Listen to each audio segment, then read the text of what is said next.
Good morning, শুভ সকাল। আশা করি সবাই ভালো আছো, আমরাও ভালোই আছি। তো সকাল সকাল ঘুম থেকে উঠে ঘরের কাজকর্ম সেরে তারপর স্নান টান করে আমি ফুল তুলতে চলে আসলাম। না হলে তো উঠান ঝাড় দেওয়া যাবে না, ফুলগুলো নষ্ট হবে।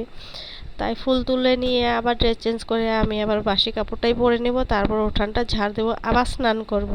তো আমার সকালে দুইবার হয়ে যায়, মানে মোটামুটি সারাদিনে 2-3 বার স্নান আমার হয়েই যায়। তো ফুল নিয়ে উঠান ঝাড় দিয়ে তারপর কয়েকটা কাপড় আছে ওইগুলো ভিজাবো, তারপর আবার স্নান করে কাপড় বদলে যাব কিচেনে। বাচ্চাদের টিফিন বানাতে হবে, ওদের স্কুল পাঠাতে হবে। এদিকে ওর বাবা নেই বাড়িতে, অনেকটাই অসুবিধা হয়ে যাচ্ছে। তো মেয়ের জন্য গাড়িটা 2 সপ্তাহের জন্য রেখে দিয়েছি, যে দাদা 2 সপ্তাহ নিয়ে যাবেন আমার মেয়েকে, কত নেবেন বলো, যে পরে হবে ওটা। আর ছেলে তো বাসেই যায়, কোনো টেনশন নেই। আর এদিকে 2 দিন ধরে আমারও শরীরটা খারাপ, ভীষণ জ্বর এসছে, সর্দি লেগেছে। তো ছেলে মেয়ে স্কুল যাওয়ার পর কয়েকটা কাপড় ধুয়ে নিলাম।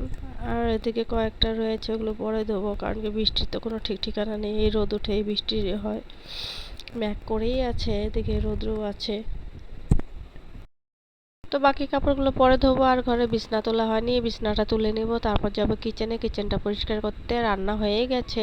তো কয়েকদিন ধরে একটা চিকা ঢুকে উৎপাত করছে ভীষণ। আর সিলিন্ডারগুলো সরিয়ে দেখি এদিকে হেগে টেগে মানে নোংরা করে রেখেছে, নিজেরই ঘৃণা করছে হাত দিতে।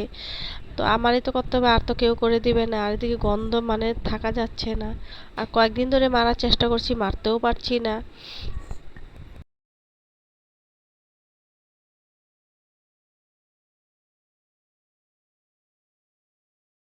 তো এদিকে মেয়েকে আনতে যাওয়ার টাইমও হয়ে আসছে। একবার ভেবেছিলাম সৌরভের মাকেই বলে দেবো যে নিয়ে আসতে, আবার ভাবি যে না থাক, একজনে 2টা বাচ্চা নিয়ে আসবে, কষ্টও হয়ে যাবে ওনার। আর আমার মেয়ে তো ভীষণ চঞ্চল, আমার ভয়ও লাগে, তার জন্য আর বলিনি।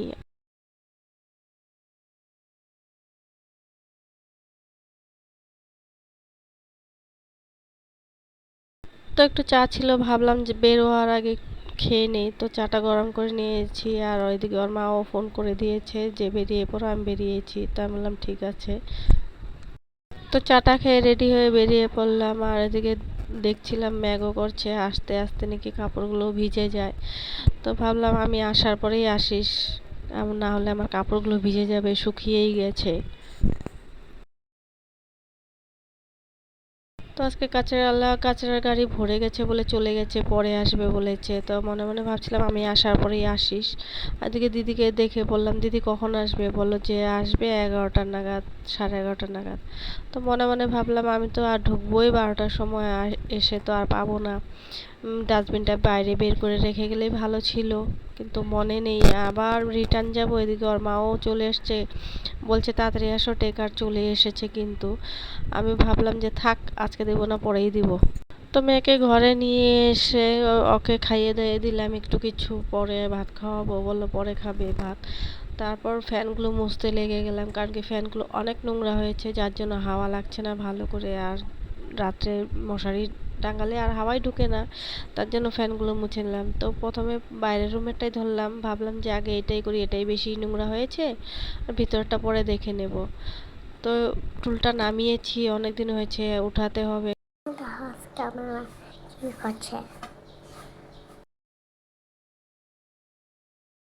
তো বাইরের রুমের ফ্যানটা মুছে চলে আসলাম ভিতরের রুমে। এখন এই ফ্যানটা মুছে তারপর ঘরটা মুছবো, ঘর মুছে যাব কাপড়গুলো ধুতে, ধোয়ার পর তারপর মেলতে যাব। অনেকটাই দেরি হয়ে গেছে, ধুতে ধুতে মনে হয় 2টা বেজেই যাবে আমার। তো কাজ করতে করতে এত টায়ার্ড লাগছে, ভাবছি যে কাপড়গুলো ধুবো না নাকি আজকে, আবার ভাবছি রেখে দিলে তো গন্ধ হয়ে যাবে, তারপর আবার ডবল খাটনি হবে আমার। তাই ভাবলাম যে না, তাড়াতাড়ি করি, তাড়াতাড়ি করে কাপড়গুলো ধুয়ে ছাদে নিয়ে মেলে দিয়ে আসি, তারপর মেয়েকে এসে ভাত টাত খাইয়ে দিই। তো অনেকদিন হয়েছে এই গাছগুলো লাগিয়েছিলাম, নীল জবা আর পিঙ্ক জবা। তো গাছগুলো বড়ই হচ্ছে না বলে আমি ছাদে নিয়ে আসলাম, আর পোকাও হয়েছে, ওগুলো কিভাবে যাবে, ভাবলাম কয়েকদিন রোদ্রে রেখে দেই, তারপর নিচে নিয়ে যাব। আর এদিকে আমার মেয়ে তো দুষ্টামি করা শুরু করেছে, ছাদে এসে এদিকে দৌড়ায় ওদিকে দৌড়ায়। তো ভাগ্যির বৃষ্টি হয়নি, আমার কাপড়গুলো শুকিয়ে গেছে, এখন নিচে নিয়ে যাব। কাপড় টাপড় নামিয়ে একটু রেস্ট করে ঠাকুর পূজা টুজা দিয়ে সন্ধ্যাবাতি দিয়ে চলে এসেছি কিচেনে, নাস্তা করব, চা খাবো। আর ভাবলাম চার সাথে কি খাবো, অনেক দিন হয়েছে গোলা রুটি খাই না, তো গোলা রুটি বানিয়ে নিলাম পেঁয়াজ দিয়ে আর কাঁচা লঙ্কা দিয়ে। তো আমার শর্ট থেকেই হোক, বা ব্লগ দেখেই হোক, যে যে আমাকে সাবস্ক্রাইব করেছো বা করনি তাদেরকে সবাইকে অসংখ্য ধন্যবাদ। এইভাবে আমার পাশে থেকো, তাহলে আমার উৎসাহ বাড়ে ভিডিও বানাতে, খুব ভালো লাগে। তো চা বানাতে বানাতে আমার বড় ভাগ্নি মেয়েকে পড়াতে চলে এসছে, আর ছোট ভাগ্নিও এসছে সাথে সাথে। তো ওরা ওদিকে পড়তে চলে গেল, আর এদিকে আমরাও বসে গেলাম। আর আমাকে এদিকে দেখছো সাজুগুজু করে আছি। তো চা বানাচ্ছিলাম আর গোলা রুটি বানাচ্ছিলাম, তার ফাঁক দিয়ে দুই একটা শর্টও বানাচ্ছিলাম। তো এখন রাত্রে ডিনারের পালা। তো ডিনারে কি খাবো, ছেলে বলল মা আমাদের সয়াবিন ভেজে দাও। তো ভাবলাম ঠিক আছে, ওদেরকে সয়াবিন ভেজে দিই, ডাল তো আছে আর এদিকে সবজিও আছে কিছু, আর এদিকে পাট পাতার বড়া করে নিলাম। তো এদিকে ছেলে মেয়েদের খেতে দিয়ে দিয়েছি, আমার জন্য ভাবছি। তো পরের ব্লগে আবার দেখা হবে তোমাদের সাথে। ভালো লাগলে লাইক করে দিও, সাবস্ক্রাইব করে দিও, কমেন্টে জানিও। Tata, bye bye, good night.